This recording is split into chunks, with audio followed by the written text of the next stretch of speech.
The sanctions we've learned don't include SWIFT. They don't target energy, so the impacts to other countries are mitigated.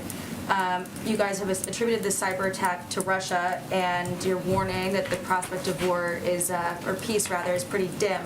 So at what point do you break away from the strategy, say it's not working, and do something else, impose some of these sanctions now? Well, I think as we've talked about a little bit in here, our collective view from our national security team is that sanctions are meant to be a deterrent.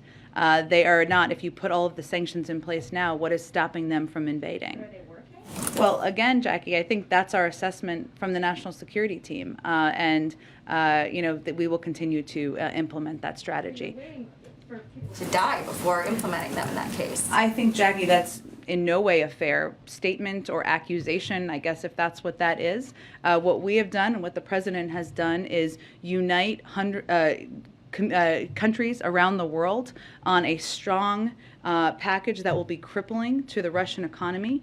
And we have done that in a way where we have stood up for the territorial integrity of Ukraine and stood with our NATO partners and allies. It has always been up to President Putin and Russia to determine which path they were going to take. That has not changed, but that leadership on the world stage is what has led to a united front and united opposition to these actions. And I would also note that regardless of what decision President Putin decides to make, one of his intended objectives, I think, as we've seen out there, is to divide NATO. The opposite has happened, to divide maybe the United States and divide leadership in the United States. The opposite has happened.